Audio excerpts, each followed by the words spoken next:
Welcome to Fantasy Football Today Express. I'm Heath Cummings. He's Dave Richard. We are breaking down everything week 11. Dave, I started that intro and I couldn't remember if it was week 11 or not.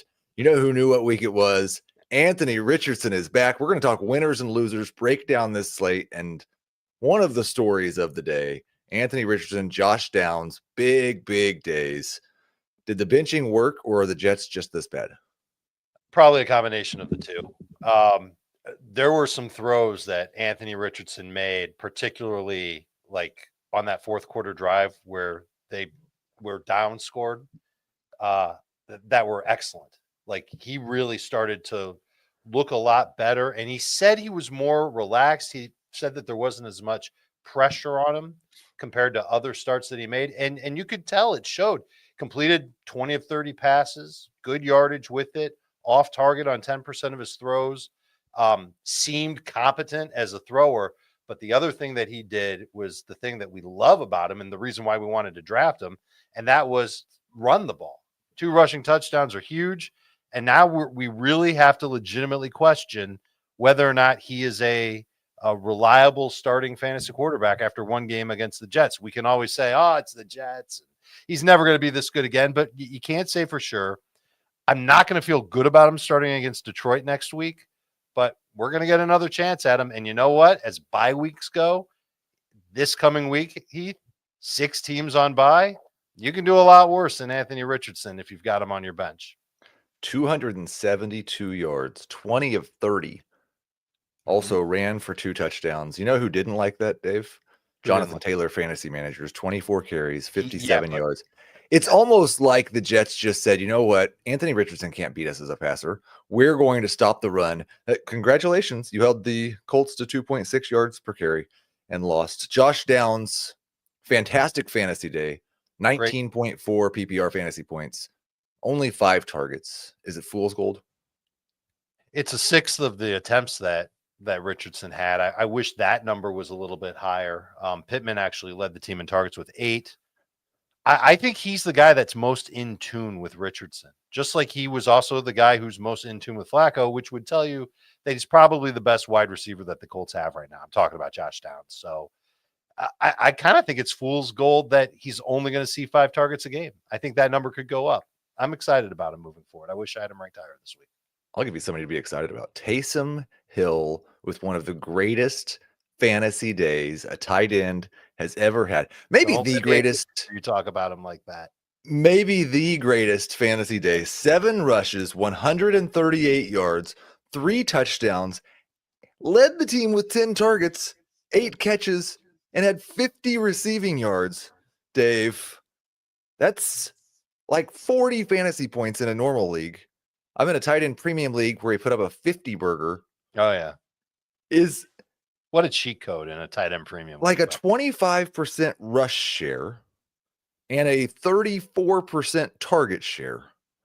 Is this the Saints offense without Chris Olave? Yeah, I think it is. And it makes sense for them. Part of it could be, though, that they went into the game trying to get Tamm Hill involved both on the ground through the air, but like the Browns couldn't stop him. And then there were huge plays in the second half where Tamm Hill came through, the 33-yard run, the 75-yard run. I mean, the Browns defense, it's a bad look for them. I'm surprised it was this good. And I wouldn't be surprised in the least if next week Tamm Hill had 7 carries for 15 yards and 1 touchdown and 2 targets, 2 catches for 12 yards, and that's it. So if you want to talk about fool's gold, Heath, I would say that this is fool's gold. But I did say the one thing, he could still score a touchdown next week. So anytime you see Tamm Hill, he's active, he's ready to go. The floor is like 7 fantasy points in non-PPR, which as tight ends go, that's not bad.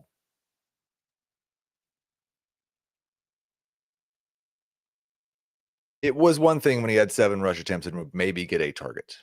But he's had 4, 5, 2, and 10 targets in his last 4 games. That's an actual starting player. Let's take a short break, talk about a couple of players we aren't excited about on the other side of that game. Okay, Dave. So the Browns lost by 21 points to the terrible, no good, very bad Saints. And somehow a couple of guys had a great fantasy day. Jerry Jeudy, 6 catches, 142 yards and a touchdown. Elijah Moore scored 18.6 PPR fantasy points. And Nick Chubb had 5. And what did Cedric Tillman have? Cedric Tillman had 7. The 2 guys that we wanted to lead this offense did not. I feel like with the receiving core, it's just they're all number 3 wide receivers. You're fine starting any of them. One of them is probably going to be awful each week. But will there be weeks where 2 of them are good? I know we just got that this week. How many? Well, we had it 2 weeks ago, right? Yeah, I mean, we've seen games where like Judy's okay. If you want to call 14 PPR points okay, I think you'd be all right with that from Jeudy. Okay, so to answer your question, there won't be anytime soon. Steelers, Broncos, Steelers, Chiefs, the next 4 for the Browns. So that's going to make it tough on them too. And listen, I mean, Jeudy had an 89-yard touchdown. He doesn't do that very often. I don't know if he's ever had a touchdown that long. I don't know if he had one that long at Alabama. So it's rare when those types of plays happen.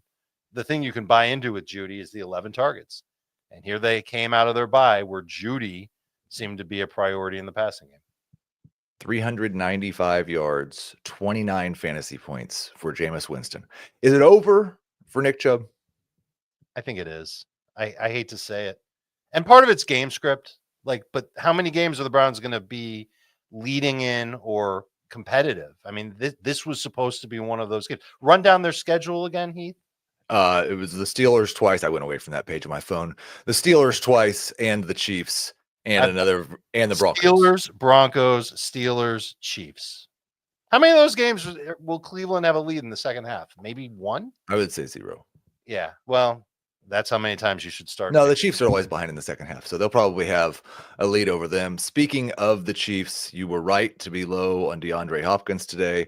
Patrick Mahomes actually threw 3 touchdown passes. 2 of them went to Noah Gray. Noah Way. DeAndre Hopkins, 3 catches, 29 yards, only had 4 targets on Mahomes' 33 attempts.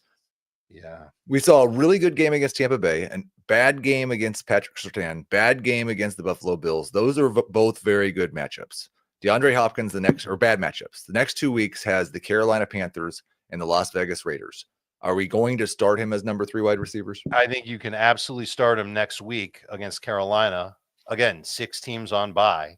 You're going to need wide receivers to just guys who are going to play a lot to fill spots in your lineup. And I think DeAndre Hopkins can have a bounce back game. That's really the long and the short of it with him. I don't know if you'll use him the week after that. Like if he has a dud against Carolina, then it's kind of over for Hopkins too. And after all of the bad mouthing there was about Xavier Worthy, he actually caught 4 of his 5 targets for 61 yards and a touchdown. Should have had an even bigger day because he caught all 5 of his targets. One of them he just ran out of bounds again, as Xavier Worthy is wont to do. That will do it for FFT Express, or early winners and losers. The big show is coming next.